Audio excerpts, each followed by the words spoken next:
अपने शोध भ्रमण के दौरान आज हम नगदोड़ मेले के छायांकन एवं दस्तावेजीकरण के क्रम में जखोल गांव में हैं।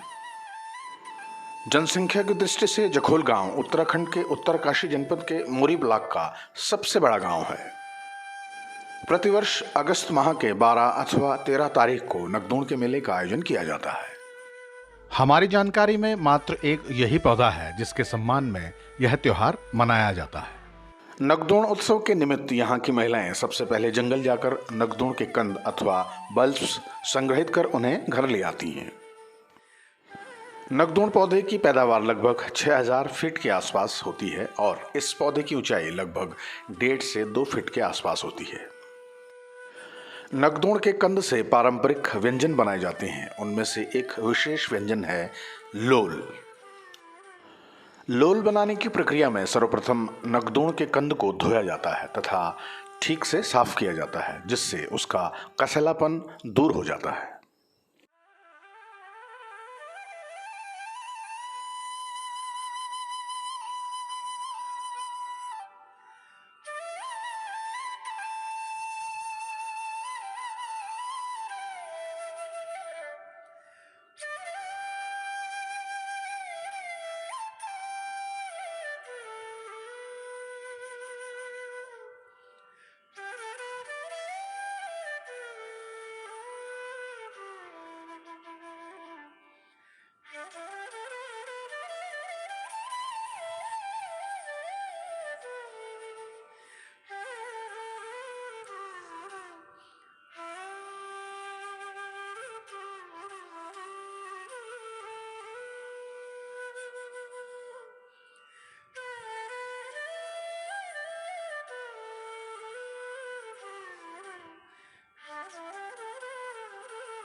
क्या मतलब है इस गाने का? सर जैसे ये बोला कि कितने गति बनता है ये मेला, तो बोला उन्होंने कि चुमाया की चोरी कितने गति बनता है मेला, मतलब हमको भी संदेशा देना।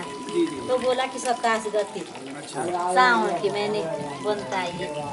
तब आए जो हमारी ध्यान पीढ़ी थी और जो गांव के दूर दूर के लोग, मतलब आपने जो विवाहित लड़कियाँ ये लोगों की टोकरी ले गई और जो हमारी 26 गति के लिए वो आ गई और 27 गति को सुबह वो पूरी पारी बना के नगदोड़ के लिए चले गए। फिर इसी के कारण ये गाना बनाया गया। जैसा आपने अभी देखा कि इसकी सफाई की गई है, पानी से धोया गया इसको, और इसकी जो इस पर मिट्टी लगी हुई थी वो दूर की, और थोड़ा सा जो कसलापन होता है वो भी दूर किया। अब इसकी जो डिश बनेगी उसको बोलेंगे खीर। तो खीर बनने से पहले इसको कूटा जाता है और तब इसकी खीर बनेगी। अपनी भाषा में लोल। अच्छा, इसलिए कह रहे हैं कि यहाँ की भाषा में खीर को ये जो नगदोड़ की खीर बनती है उसको लोल बोलते हैं, है ना। तो अब शुरू करते हैं इसको। नगदोड़ के कंद को धोने के उपरांत ओखली में कूटा जाता है।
कूटने के उपरांत उसे रिंगाल की टोकरी में रखा जाता है, जो अपने आप में छलनी का कार्य करती है, जिससे उसका शेष कसीलापन भी दूर हो जाता है।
जिसका नाम है लोल।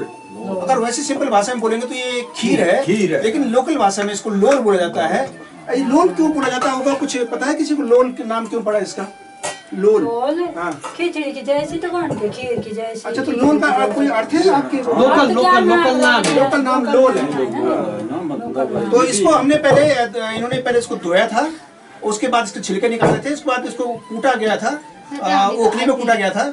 और इसका ये तीसरा स्टेप है, ये सिलबट्टे में पीसा जाएगा, इसको महीन पेस्ट इसका बनाया जाएगा। और चौथे स्टेप में इसको फिर कढ़ाई में डाला जाएगा। तो इसमें 4 स्टेप है इसके। तृतीय चरण में इसे सिलबट्टे में पीसकर महीन पेस्ट बनाया जाता है।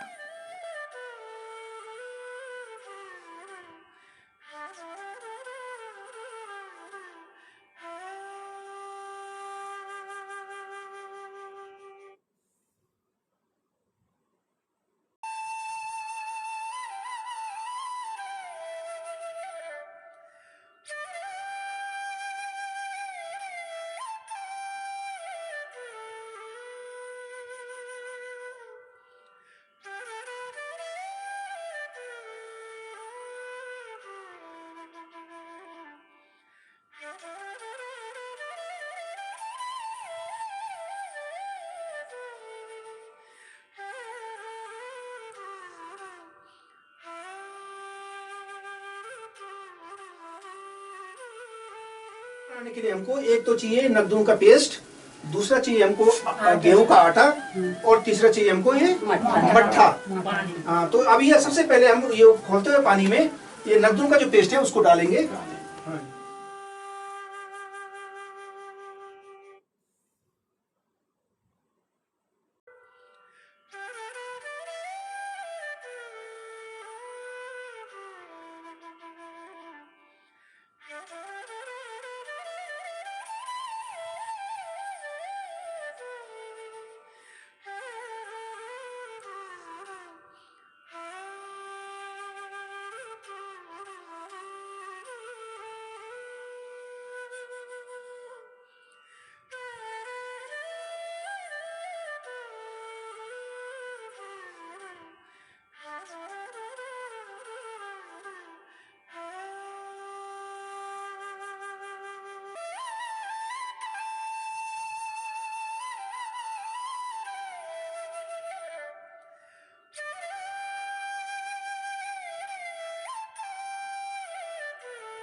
कुछ समय उपरांत इसमें नमक मिलाया जाता है।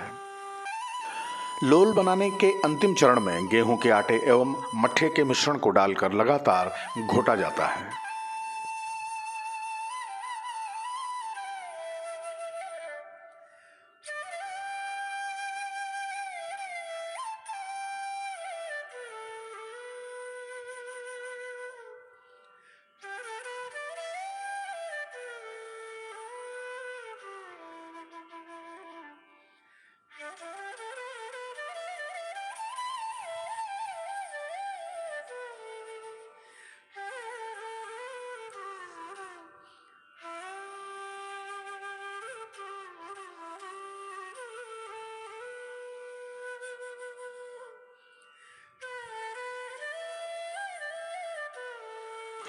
अंततः जब लोल पककर तैयार हो जाता है तो उसे घी तथा स्वादानुसार शहद अथवा चीनी के साथ परोसा जाता है।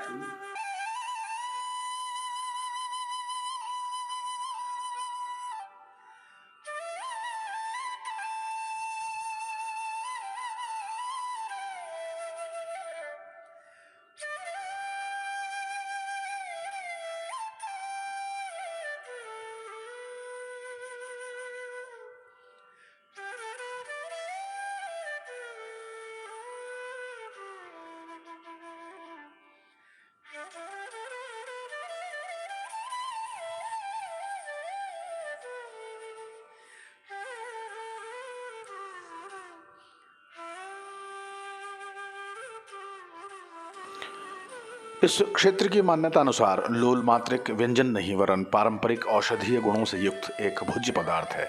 इस संदर्भ में ऐसा भी माना जाता है कि इस व्यंजन को खाने से अधिक समय तक भूख नहीं लगती है। जो हमारी बुजुर्ग थे, जब यहाँ जो है स्वास्थ्य सेवाएं उपलब्ध नहीं होती थी तो उसमें जो है रूप में जो है जड़ी बूटी, कंदमूल, फल इनका प्रयोग किया था। उसमें जो नगदुण एक जो जमीन में पैदा होने वाला फल है वो एक दवा के रूप में जो है प्रयोग होता है। यहाँ तो सिर्फ साल में एक बार इसका प्रयोग किया जाता है जो मेले के रूप में होता है। बाकी पहले लोग इसको जो है जब व्यक्तियों को, यहाँ के लोगों को खाने पीने, राशन पानी की व्यवस्थाएं जब कम थी, यातायात सुविधाएं नहीं थी, तो इसको मतलब 1-2 महीने के 10-15 टाइम के लिए कभी कभी इसका यूज भी किया जाता था एज ए खाने के रूप में। लोग अपनी मतलब जो है दिनचर्या चलाने के रूप में। फिर कुछ विद्वानों ने जो इसको मतलब एक दवा का रूप दिया। ये शरीर के बीमारियों को कम करने के लिए कई प्रकार का जो है मतलब जो है रोग निरोधक काम करता है, जैसे आंतों का सूजन, पेट दर्द, उल्टी, दस्त इत्यादि। तो इस प्रकार आपने देखा कि लोल, जो कि एक पारंपरिक व्यंजन के साथ साथ औषधीय गुणों से युक्त एक बहुउपयोगी पौधा भी है। आधुनिकता के इस दौर में ऐसी परंपरागत व्यंजनों के पैदावार के लिए हमें पारंपरिक तकनीकी के अतिरिक्त वैज्ञानिक तकनीकी व शोध के जरिए भी इसे विकसित करना होगा ताकि व्यापक समाज के परिप्रेक्ष्य में यह परंपरा काम आ सके। इस अध्ययन को समाज के समक्ष प्रस्तुत करने का उद्देश्य यह भी है कि नगदुण के पौधे की औषधीय गुणों को देखते हुए इसे पारंपरिक कृषि में सम्मिलित किया जा सके।